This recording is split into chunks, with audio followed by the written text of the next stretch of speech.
believe that they came in better in February. We have the numbers, we just haven't done the analysis work, but I can come back to you with the data on what February numbers came in at. Okay, thank Okay. you. The next slide is the difference between prior year versus the current year, percentage of change for eating and drinking. And it's been positive for quite a while, which is a good thing. You can see the downtown trends in people eating and drinking establishments. So these are all done by major categories inside all of Salt Lake City. The other thing to note that I was going to state was that inside the information we get from the tax commission, there is a lot of non-categorized. The analyst that does the sales tax is working on that right now, and he's going to go back, I believe, 10, maybe 20 years, pull those non-categorized numbers out because it's a big pot of money, and we're putting those in categories, so we'll have better data than we have currently. Mary Beth, Mr. Chair, may I ask a question? Do we know why they are such wild swings there? I mean, this looks like somebody's bad EKG saying they're having a heart attack.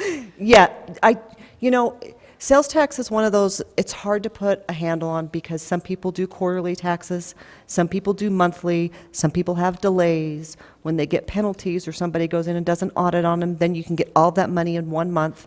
So there's a lot of variables to that number. Kind of like with personal tax, that when somebody decides, oh, this is the year I'm going to say my personal property tax is X, then suddenly we get a big surge. Right. So it's the same thing, Similar just to that, yes. depending when they Yes. do it. Okay, thank you. And that slide does represent a change from the prior year.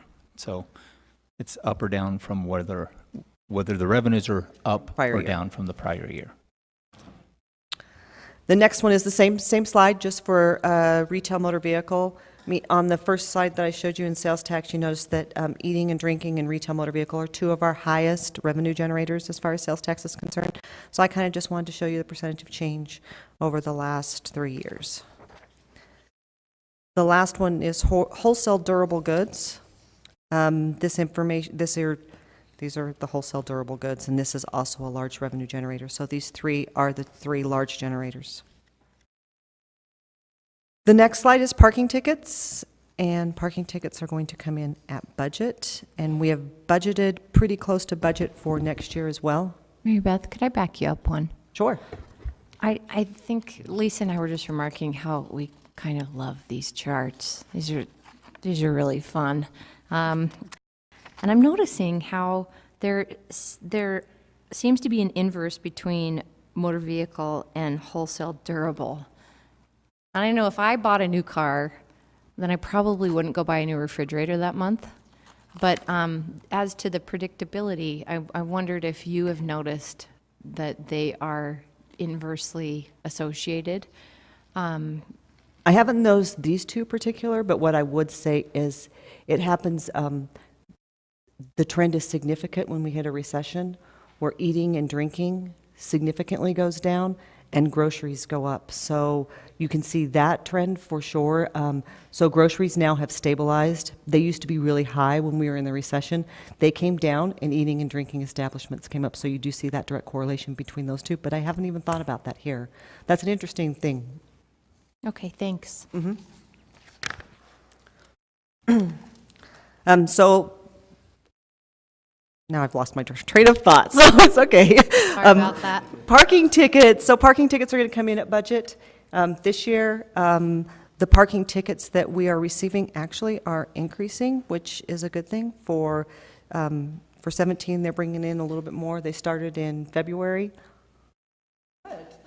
They started in February. Mary Beth, they busted me. They got me. Oh, They got me. Somebody that's- stole my little ticket off my dashboard, my windshield wiper, and then I get a letter in the mail saying I owe like $280. I'm like, this is crazy. I never saw this. So I called them up, and I ended up paying $150. So I'm really upset about parking tickets. No wonder they're up. That's why I'm eyeballing you. It almost feels like you stole his ticket. They knew it was a Mary city Beth. council member out there. and they Maybe I grabbed it. did. Wow.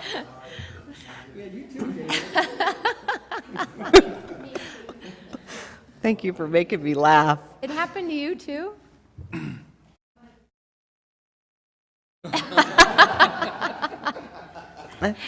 We're all doing our part to make this budget come in as predicted. Good. So parking meters are up. They're up for the current year, and we have increased them for next year. Utilization is up for parking meters, which is good, because that means people are getting used to the parking meters, and they're actually using the parking meters. So complaints have gone down? And complaints have That gone down. That was my question, and I don't know if it's Yes. fair to ask you that or if it's something that we ask someone else, but are we seeing greater acceptance of our system and having it work? Yes, I think we are receiving complaints. Compliance has less complaints, and I could get you the percentage, but I don't know it off the top of my head. That's So okay. complaints have gone down, utilization is going up, and tickets are going up, so. I have found that when I will take the time to show somebody how to get the app, that they are a lot happier to use our parking than they are if they have to put in the credit card at the site, and more problems occur at the site if you're doing it through the app. Right, and that's the trend we want to push everybody to, is an app instead of doing it by, the meters. Meters were paid for on a lease, and that lease will be due in the next couple of years. And then we have to figure out what we're going to do at that point in time. So the more we can get on the app, the better off Salt Lake City is And going to I be. would just say, council members, I think all of us probably in the next few months in our newsletter, maybe want to have a little step by step. Here's how you get the app, and you can come park downtown and have it be easy and fun. And you can add time when you're having such a good time buying those food and drinks. Right, So- that's right. Mr. Chair, I just had another question about parking meters. So Mary Beth, can you help me understand why last year the actual amount that came in at like what, $3.3 million for parking meters? Why would it jump from last year's budget of $3 million to $3.6 million? That's a kind of a huge jump to budget for. And just say this is what we're budgeting for. Why wouldn't you just use last year's number as your budget for this year? That's a good question. I think with the trend of the utilization, and also we have seen the construction downtown go away, so we don't have the bag meters. We're going to see an increase in the parking meter utilization, because with all the construction, those meters are bagged and we can't use them, and now those bags are coming off, so we've increased that projection. So you think just based off of that alone, it accounts for a $600,000 increase? I don't know that, but I can get back with you on that. Okay, that'd be Okay. great. Thank you. Thank you. Mary Andrew? Beth, Oh, sorry. Sorry, we charge, don't we, as a city for the bagging? We do charge for the bagging. We do charge for the bagging, but that's a separate number from this number here. Okay. Great. Andrew? Is there any data on the amnesty, parking ticket amnesty that was presented last year, the idea? Is there information pertaining to it? Implemented? It was implemented, and if there's information, I don't have it off the top of my head, but I could get that to you. The amnesty program was not as successful as we wanted, but the revenues have come in. The collection department or unit has done other things to receive that revenue instead, sent out more letters, but I can get the exact details on the organizations and how much they received. Sure. Okay, Be nice to see. okay. Great. Other questions about parking? All right. Thank you. So permit revenue is going to see a decrease. That's in the budget, $4 million from airport. That's a one-time. And then we have $2 million in the airport budget for this year that will go away next year. So, and the number of permits are going to stay flat, we hope. So the last slide just kind of tells you basically the major areas and where we increased revenues. The biggest increase obviously was sales tax. Property tax came in on top as well. Franchise tax, regulatory licensing. The regulatory licensing would be innkeeper's tax and airport parking, well, not airport parking, parking tax. Golf course at $737. Increase in admin fees, judgment levy, parking meters, police overtime, and airport fire reimbursement. The last two slides are just for your enjoyment. I've given these to you a couple of times pertaining to property tax values. We've added the 2016 property tax values, and these are in your districts for residential versus commercial properties.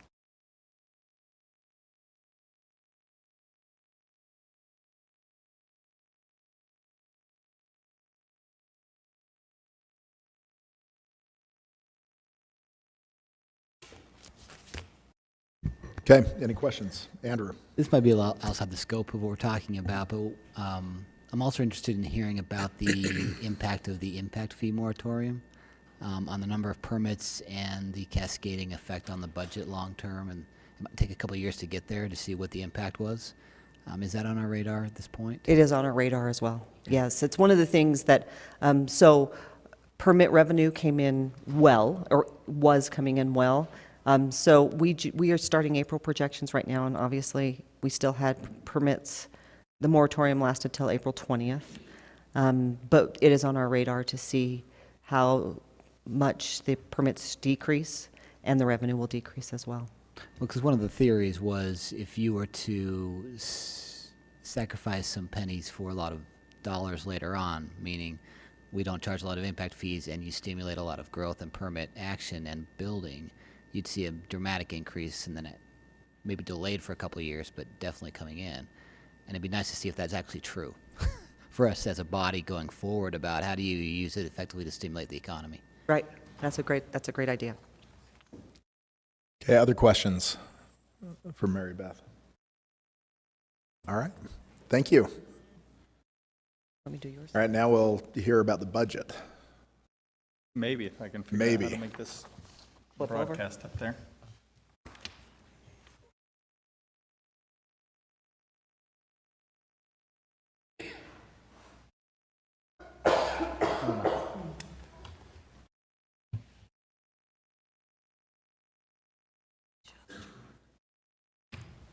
All right, so thanks for the opportunity to be here and to be able to present some of the expense side portions of the budget.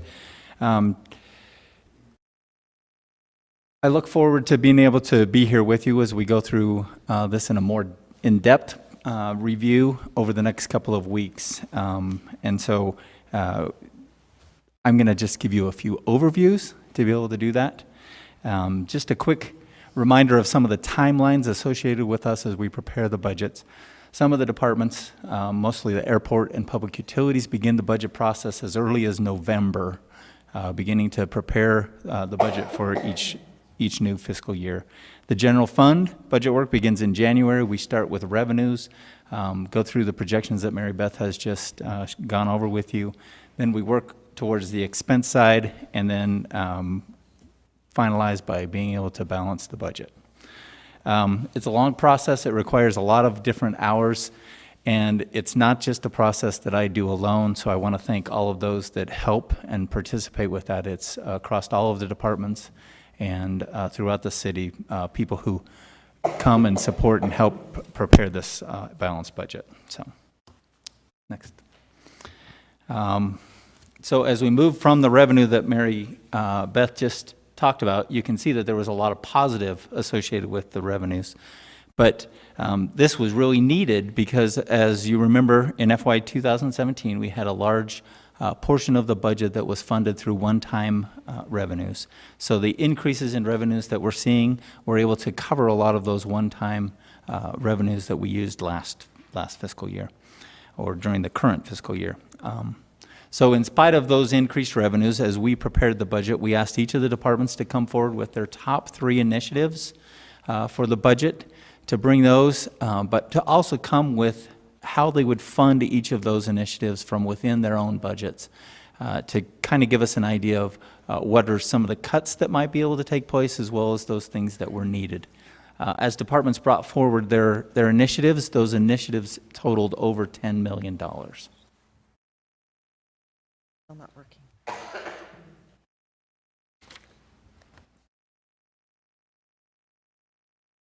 I don't know what I did.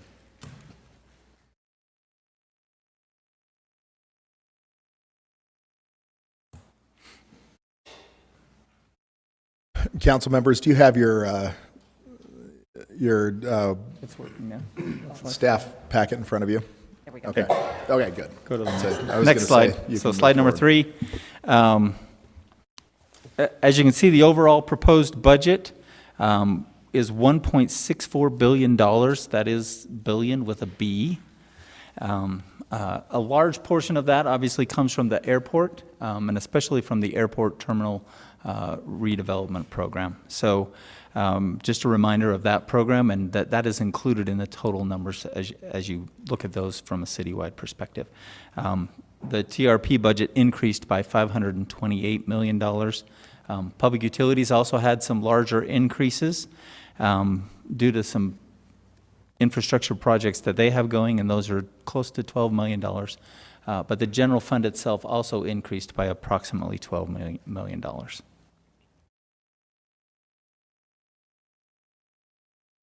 Going to the next slide, as we focus specifically on the general fund, let's talk a little bit about what that is. And we'll do that throughout the next few slides. The general fund has an increase of approximately, of 40 FTEs over the last fiscal year. So from FY17 to FY18, there are 40 additional FTEs. 18 of those were FTEs that were funded in budget amendment during this current fiscal year, 10 of which were police officer positions that were unfunded positions, but allowed them to be able to meet staffing needs within the police department. Within the current budget, there's a few positions that are associated with revenues. You saw in Mary Beth's presentation that there's an increase from the airport. That will cover staffing of 3 additional firefighters to staff a fire engine at the airport. There were 3 non-emergent dispatchers added to be able to cover some of the call issues within the dispatch center. Those are associated with revenues from the 911 fees. And there's also an engineer that is being paid through project allocation to other areas. 6 of the additional FTEs are also covered from within Public Services Department themselves. So what they are doing is taking some of the funds that they currently have to pay for outside plumbers or different things like that and reallocating those funds to personnel, to city employees. 5 of the FTEs are also associated with Rose Park Golf Course moving to the general fund. As you can see from the graph here, the proposed budget is very similar to what it was in FY 2017. We'll talk briefly about compensation. Perhaps we'll cover a little bit of some of the questions that Councilmember Rogers posed. Compensation is the biggest piece of the general fund budget. The city will see a 3.5% increase in the cost of health insurance premiums this year. That's a cost of nearly $600,000 to the general fund and approximately $1 million total. The mayor's proposal also includes the continued contribution of 1/2 of the deductible for the city-offered HSA. That's $1,500 for family and $750 for single coverage. The budget proposed is going to honor all current negotiated increases for union employees. So those are the represented employees that you referenced earlier, Councilmember Rogers. It also sets aside funding to cover those represented employees who are not going to see one of those step increases as negotiated by the unions at a 1% increase. It includes an increase for all non-represented employees, so those that are not within one of the unions. And that increase will be based on whether a person is above or at market or below market.